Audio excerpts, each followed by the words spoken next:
اور شہر بھر کے سلیکٹڈ اسٹوڈنٹس کو ان کے ٹیسٹ لے کر ان کو یہاں ایڈمیشن دیا گیا ہے اور ان پر اس بات کی خصوصی توجہ دی جا رہی ہے کہ سائنس اینڈ میتھمیٹکس کے سبجیکٹ میں وہ ایکسپرٹ بن سکیں اور اس کے لیے ایک اسٹینڈرڈ سے ہی یہ کوشش کی جا رہی ہے۔ یہ جان کر مجھے بڑی خوشی ہوئی اور مجھے احساس ہوا کہ اس طرح کا اسٹڈی سینٹر قائم کرنا، تعلیمی مرکز کی بنیاد ڈالنا، یہ عین اللہ کے رسول صلی اللہ علیہ وسلم کی سنت ہے۔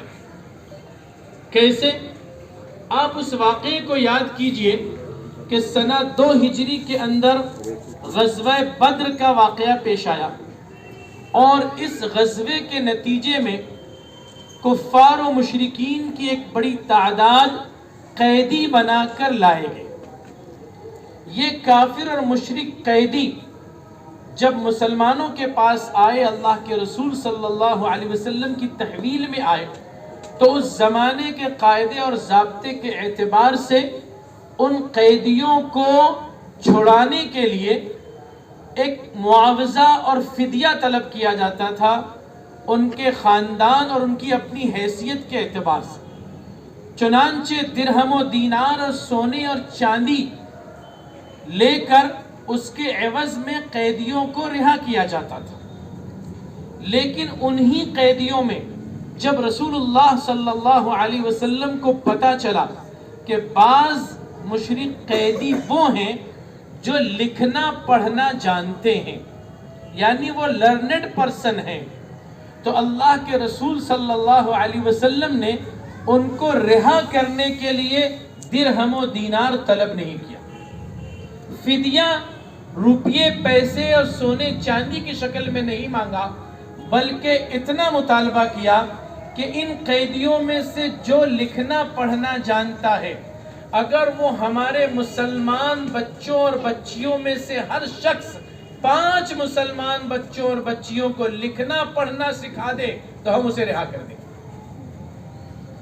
آپ اندازہ لگائیے علم کی اہمیت کا اور بچوں کو لکھنا پڑھنا سکھانے اور ان کو تعلیم سے آراستہ کرنے کا، کہ اس سلسلے میں اللہ کے رسول صلی اللہ علیہ وسلم نے درہم و دینار اور سونے اور چاندی کو ٹھکرا دیا اور کہا کہ ان کا صرف سکھا دینا، ہمارے بچوں کو پڑھا دینا، یہی معاوضہ کافی ہے۔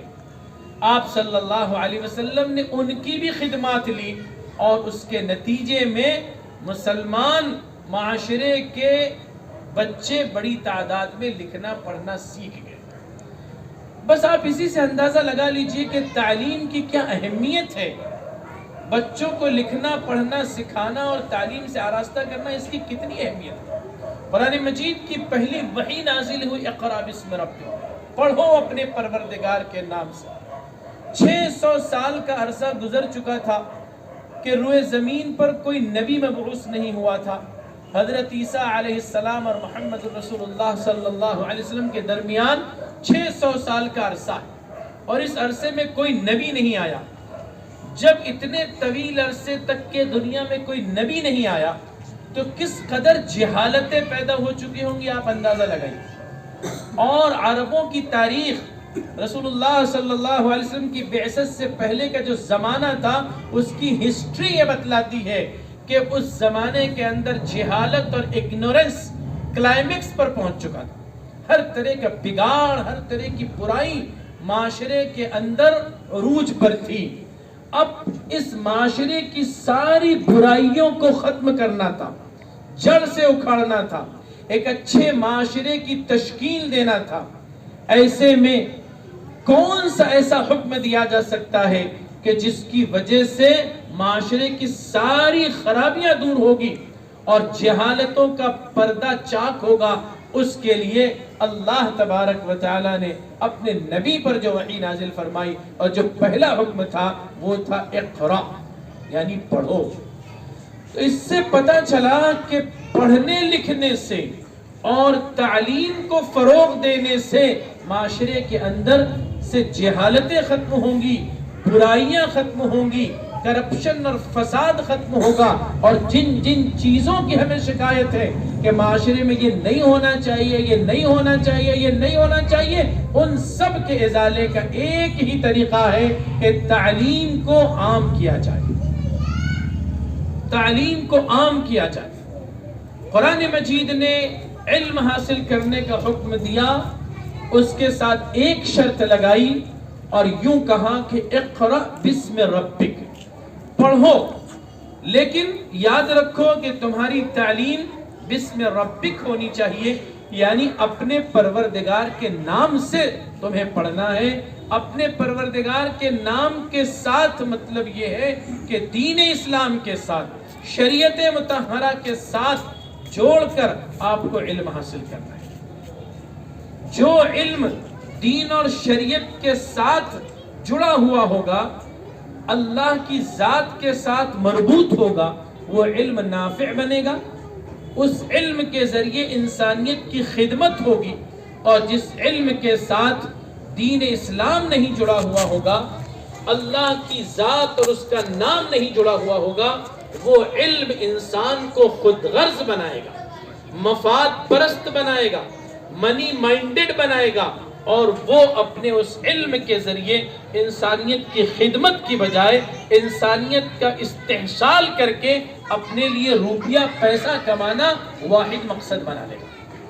اس لیے دین اسلام میں تعلیم حاصل کرنے کا حکم بھی دیا گیا اور طریقہ بھی بتلایا گیا کہ اس کو اسم رب کے ساتھ جوڑ کر حاصل کیا جائے، یعنی خدا کے تصور کے ساتھ اور شریعت کی تعلیمات کے ساتھ علم حاصل کرنا چاہیے، ورنہ علم تو شیطان کے پاس بھی ہے، اور شیطان بھی بڑا علامہ تھا، اور اپنے اسی علمی غرور کی وجہ سے اللہ کی بارگاہ سے وہ ٹھکرایا گیا۔ تو علم تو شیطان کے پاس بھی ہے، لیکن ظاہر ہے کہ اس علم سے وہ شیطنت ہی کرتا ہے، وہ گمراہیاں ہی پیدا کرتا ہے۔ اور آج کے اس ترقی یافتہ دور میں بھی وہ سائنس اور ٹیکنالوجی جو انسانیت کی خدمت کا بہت بڑا کام انجام دے رہی ہے، اور اس کے ذریعے زندگی کی آسائشیں اور سہولیات حاصل ہوتی ہے، وہی سائنس اور ٹیکنالوجی آج ملک کے ملک برباد کرنے کے لیے استعمال ہو رہی ہے۔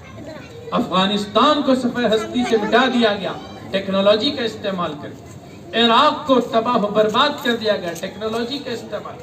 آج غزہ کے مسلمانوں پر جس انداز سے میزائل داغے جا رہے ہیں، بمباری کی جا رہی ہے، وہ کیا ہے؟ وہ سب سائنس اور ٹیکنالوجی ہے، اس کے ذریعے انسانیت کو تباہ و برباد کیا جا رہا ہے۔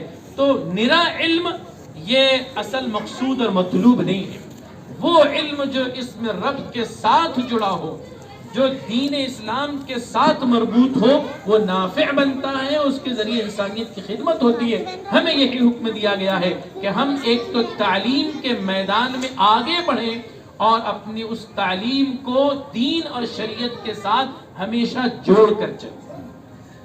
یہ بات بھی بہت زیادہ واضح ہونا چاہیے ذہنوں میں کہ شریعت مطہرہ نے دین اور دنیا کے علوم کو الگ الگ خانوں میں تقسیم نہیں کیا ہے۔ علم ایک ایسی یونٹی اور اکائی ہے کہ اس کے اندر ڈیوائیڈیشن نہیں ہے۔ یہ دینی علوم، عصری علوم، یہ ہماری اپنی تقسیم ہے اور انڈرسٹینڈنگ کے لیے تقسیم ہے، ورنہ علم اصلاً مطلوب ہے، چاہے وہ دینی علم ہو یا عصری علم ہو۔ علم اصلاً مطلوب ہے اور اس کے ذریعے خدمت انسانیت مطلوب ہے، ورنہ دینی علم حاصل کر کے بھی تباہی مچائی جا رہی ہے۔ دینی علوم حاصل کرنے والے بھی خود گمراہ ہو کر انسانوں کی گمراہی کا سبب بنتے ہیں۔ کیا قادیانیوں کے پاس دین کا علم نہیں ہے؟ کیا بہائیوں کے پاس دین کا علم نہیں ہے؟ یہ نئے نئے فرقے جو وجود میں آ رہے ہیں، کہ ان کے پاس دین کا علم ہے، لیکن اس علم سے وہ غلط عقائد کی ترویج و اشاعت کر رہے ہیں، تو ظاہر ہے کہ پھر نرا وہ علم بھی نافع نہیں ہے، مقصود و مطلوب نہیں ہے۔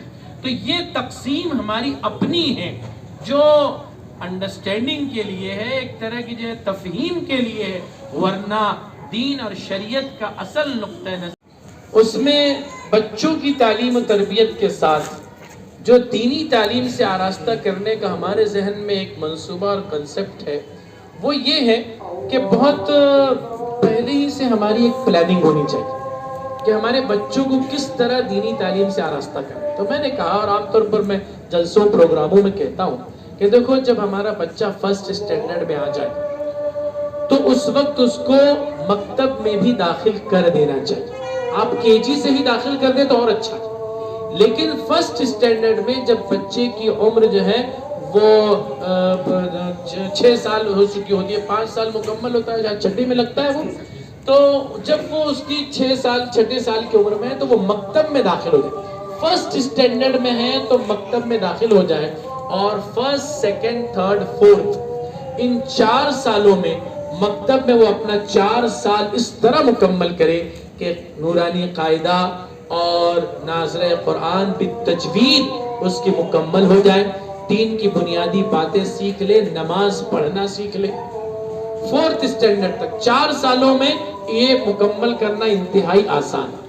پھر جب ہمارا بچہ 5th اسٹینڈرڈ میں آئے تو 5th اسٹینڈرڈ میں مکتب کی تعلیم میں وہ 30واں پارہ، اما پارہ حفظ کرنا شروع کرے۔ 6 مہینے میں تو بہت آرام سے وہ حفظ کر لے گا۔ اس کے بعد کچھ اہم صورتیں جیسے سورہ یاسین، سورہ ملک، اس میں سے جتنا ہو سکے یاد کرا دیجیے۔ اس 1 سال کے اندر اس نے 30واں پارہ اور کچھ صورتیں یاد کر لینا چاہیے۔ 6th اسٹینڈرڈ میں جب ہمارا بچہ آئے تو اس وقت وہ قرآن مجید کو حفظ کرنا شروع کرے۔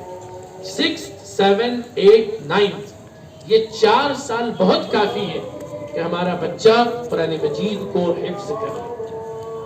حافظ قرآن بننا ضروری تو نہیں ہے، لیکن حافظ قرآن بننے کے فوائد اور فضائل بہت زیادہ ہیں، اور اکثر تجربہ ہے کہ اس کم عمری میں جو بچہ حافظ قرآن ہو جاتا ہے وہ عصری تعلیم کے میدان میں بہت آگے جاتا ہے۔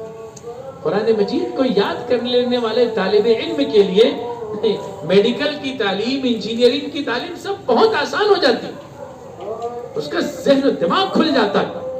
تو بہرحال اگر ایسا ہو سکتا ہے تو اپنے بچوں کو 6th، 7th، 8th، 9th ان 4 سالوں میں حافظ قرآن بنا دے۔ 1 سال اگر اور لگانا پڑے تو 10ویں ہونے کے ساتھ ساتھ وہ بچہ حافظ قرآن ہو جائے۔ اب ظاہر ہے کہ 10th اسٹینڈرڈ تک کے اس نظام کو لے کر چلنا ہے تو بہت پہلے سے اس کی منصوبہ بندی ہونی چاہیے۔ پھر 11th 12th میں اگر آئے تو وہ جو بھی فیکلٹی میں ہو، ہم یہ چاہتے ہیں کہ وہ اسلامک اسٹڈیز میں آگے بڑھے اور مختلف فنون کی کتابوں کا مطالعہ کرے علماء کی نگرانی میں۔ اس طرح ہمارا بچہ بچپن ہی سے گویا دینی تعلیم سے وابستہ رہے گا۔ ہم لوگ سرسری محنت کرتے ہیں، مکتب میں داخل کر دیے، کسی بھی عمر میں داخل کرتے ہیں، کوئی چھوٹا بچہ ہے، کوئی بڑا ہے، اور پھر کوئی 1 سال پڑھ رہا ہے، کوئی 2 سال پڑھ رہا ہے، کوئی نظام نہیں ہے۔ ایک نظام کے تحت، ایک منصوبہ بندی اور پلاننگ کے تحت ہم کریں۔ اگر دیر کر دیں گے، کتنے بچے 8ویں 9ویں میں پہنچ گئے ہیں، ناظرہ قرآن مکمل نہیں ہے۔ ناظرہ قرآن مکمل کر لینے کی ایج وہ ہے کہ جس میں بچہ 4th اسٹینڈرڈ میں ہو۔ تو یہ کب ہوگا؟ یہ جب ہم 1st اسٹینڈرڈ میں بچہ ہے اس وقت سے فکر کر رہے ہیں، تبھی ہوگا 4 سال میں مکمل۔ اور 1st 2nd میں ہے تو ہم کوئی فکر ہی نہیں کر رہے ہیں، کوئی توجہ ہی نہیں ہے۔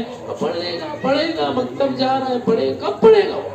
10ویں تک پہنچ گیا، ناظرہ قرآن مکمل۔ تو اس طرح کی پلاننگ اگر ہوگی، ہم لوگ بار بار اس کی طرف توجہ دلا رہے ہیں، بلکہ میں کہتا ہوں کہ ٹھیک ہے، اب جو ہو گیا ہو گیا۔ اب جو ہماری نسلیں آ رہی ہے، جو نیو جنریشن آ رہی ہے، وہ اسی وقت آپ فکر کریں۔ بچہ KG میں اسی وقت مکتب کی فکر کرے، اور 1st اسٹینڈرڈ میں تو اس نے باقاعدہ داخلہ لے لینا چاہیے۔ پھر انہوں نے پوچھا کہ اچھا حافظ قرآن 4 سال 5 سال میں وہ کر لے گا، اسکول پڑھتے ہوئے کتنا وقت اسپینڈ کرنا ہوگا؟ دن میں صرف 2 گھنٹہ بھی اگر وہ سنجیدگی سے دیتا ہے حفظ قرآن کے لیے یکسوئی سے، تو انشاءاللہ 4 یا 5 سال میں وہ حافظ قرآن ہو جائے گا اسکول پڑھتے ہوئے۔ یہ تجربہ ہمارے مالیگاؤں میں جاری ہے۔ 50 ایسے مدرسے ہیں کہ جہاں اسکولی تعلیم کے ساتھ بچے حفظ کر رہے ہیں اور SSC تک کے حافظ قرآن ہو جا رہے ہیں۔ تو ہم یہاں کچھ آغاز کریں، شروعات کریں تو انشاءاللہ ضرور ہوگا۔